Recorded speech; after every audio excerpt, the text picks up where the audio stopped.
As Cleveland Browns quarterback Shedeur Sanders completed his very first pass in the NFL this Sunday, police say a team of thieves were inside his suburban Ohio home. It all took less than an NFL quarter. The Medina County Sheriff's Department says surveillance video shows 3 suspects wearing masks and gloves breaking into Sanders' home at 6:46 by 6:50. So you're telling me while this man was trying to play his first game in the NFL, you had people breaking into his house?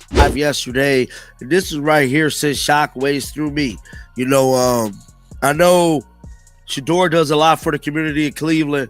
Now, people were saying these break-ins is happening all over the league, but I just feel like this right here hit a little different. Shedeur Sanders had his home burglarized on Sunday while he was playing his first official NFL game.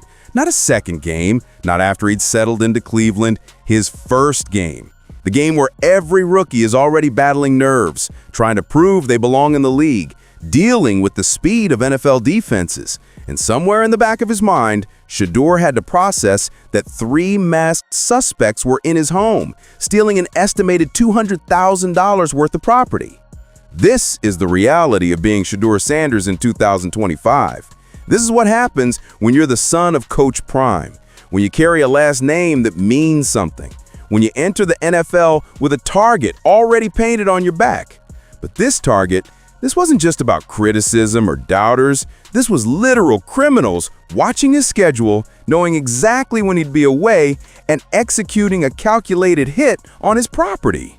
Like this video if you love Shedeur, and comment "arrest them" if you want the burglars to be caught. According to police reports, 3 suspects entered Sanders' home at approximately 6:46 p.m. Eastern Time on Sunday. Surveillance cameras captured them entering and exiting different portions of the home. They were wearing masks and gloves, calculated, organized, professional. By 6:58 p.m., they were gone. 12 minutes. That's all it took for these criminals to violate the sanctity of a young man's home while he was out there living his dream. Investigators say right now they don't have any leads in the burglary that took place at Browns rookie quarterback Shedeur Sanders' home. We know that the suspects got off with about $200,000 worth of Sanders' property. This includes high-end bags, sunglasses, and clothes. $200,000. Let that number sink in for a second. We're not talking about some opportunistic burglary where someone grabbed a laptop and ran. We're talking about designer bags, custom jewelry, high-end property that these suspects clearly came prepared to take. The surveillance footage released by Pac-Man Jones shows them moving through the house with purpose, with bags in hand, collecting items like they were shopping at a luxury boutique. Surveillance cameras in the home captured video of the suspects entering and exiting different portions of the home. The suspects were wearing masks and gloves and were seen exiting Sanders' home around 6:58 p.m. with property belonging to Sanders. Here's what makes this particularly gut-wrenching. Shedeur Sanders' debut was already challenging enough. He wasn't starting the game. He came in to replace concussed teammate Dylan Gabriel in a 23-6 loss to the Ravens. That's already a pressure cooker situation, coming in cold, no warm-up against one of the league's most vaunted defenses. And while he's trying to process defensive schemes and make reads in real time, his home is being ransacked. It's like everything, they're trying to pile up everything. Man, you got to overcome this, and that. Just to be able to do your best and be focused and play a ball game. This sentiment captures the exhausting reality of being Shedeur Sanders right now. It's not enough to be good at football. It's not enough to handle the pressure of being a first-round talent in the NFL. Now he's got to worry about home security, about whether his property is safe, about whether the people around him can be trusted. Because let's address the elephant in the room that everyone is whispering about, but few are saying out loud. How did these suspects know exactly when to strike? Professional athletes are on television. Their schedules are public. When the Browns are playing on Sunday at a specific time, everyone knows Shedeur Sanders isn't going to be at home. It's the perfect window for criminals who are watching, waiting, planning. And that's exactly what appears to have happened here. I just think that these professional athletes are on TV so much, and you know exactly where they are at all times. You know they're not at home because they're on live TV. But here's where the story gets even more frustrating. What are these criminals going to do with custom Shedeur Sanders jewelry? How are they going to sell designer bags that can be traced? Shedeur's jewelry, reportedly from Tahi Diamonds, features custom pieces with his signature S2 logo. You can't just walk into any pawn shop and sell that without raising red flags. So if you're going to try to sell a charm with a S2 sign on there, who gonna buy that, knowing that this man just got robbed? The reality is, these suspects either have connections to fence stolen goods, melting down gold, removing stones from custom pieces, essentially destroying the artistry to sell raw materials, or they're incredibly naive about how difficult it is to move high-profile stolen property. Either way, law enforcement has surveillance footage, they have descriptions, and they have timestamps. It's only a matter of time before someone tries to sell something that connects back to this burglary. Now, let's talk about Shedeur's response to all of this because it reveals something crucial about his mental makeup. I'm in a mental space now to where, it's not too much that could faze me. Honestly, that's going on. And none of my jewelry got took anyway. That's Shedeur speaking after the incident. Cool, collected, unfazed. Now, some might read that as dismissive, but look deeper. This is a young man who's been dealing with pressure his entire life. The son of Dylan Sanders doesn't have the luxury of falling apart when adversity hits. He's been trained for this. Not the burglary specifically, but the constant barrage of challenges, criticisms, and obstacles that come with carrying that last name. Coach Prime himself addressed the situation, and his words carry weight. I know the fight behind the fight. Yeah, if I can say that modestly.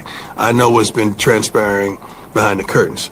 And I'm just proud of him because he's not just saying the right things, he's doing and living the right things. That's a father watching his son navigate impossibly difficult circumstances while maintaining composure and focus. Because here's the thing, Shedeur Sanders is coming back this week to face the Las Vegas Raiders. He's got a whole week of practice with the first team offense. He's got time to prepare, to build chemistry, to prove he belongs as the starter. And now he's got to do all of that while processing a home invasion and implementing new security measures. The incident has highlighted ongoing security vulnerabilities for high-profile athletes. Joe Burrow, Travis Kelce, Patrick Mahomes, all have been victims of similar crimes in recent years. The FBI is now urging professional athletes to safeguard their homes. But what does that actually mean in practice? 24-hour security? Moving to gated communities with private security forces? Installing military-grade alarm systems? If these guys are out there playing a football game, how is it not any security at your house 24/7? It's a legitimate question. When you're making millions of dollars, when you're a public figure with a known address and a public schedule, basic home security isn't enough. You need personnel. You need someone physically present to deter criminals who know you're going to be away for hours at a time. But here's what really stings about this situation.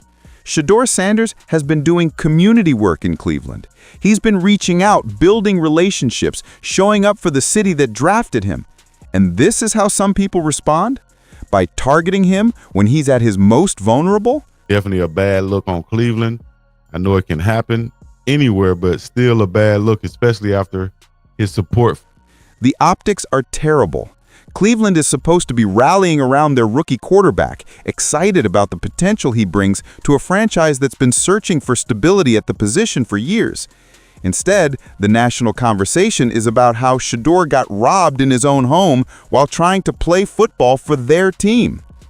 Now, let's shift to what happens next on the field, because that's where Shedeur needs to focus his energy. The Las Vegas Raiders are up next, and by all accounts, they're struggling. The Cowboys just demolished them. Their defense has been atrocious. This is the perfect opportunity for a young quarterback to make a statement. But the pressure is immense.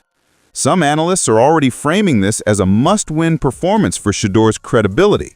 That if he doesn't light up one of the worst defenses in the football, it'll be used as evidence that he's not ready, that Dylan Gabriel should be back in, that Cleveland made a mistake. Clothes and stuff.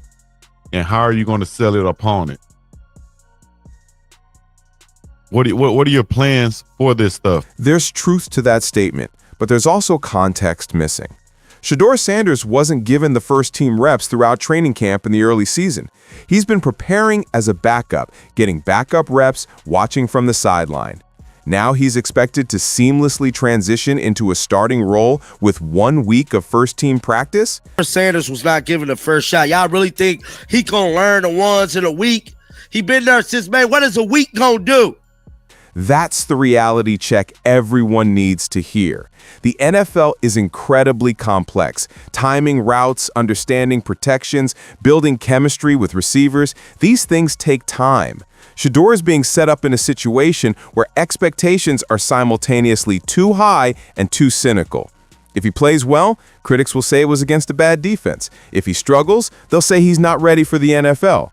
It's a lose-lose scenario, which is why his mental approach to all of this, the burglary, the pressure, the scrutiny, is going to determine his trajectory.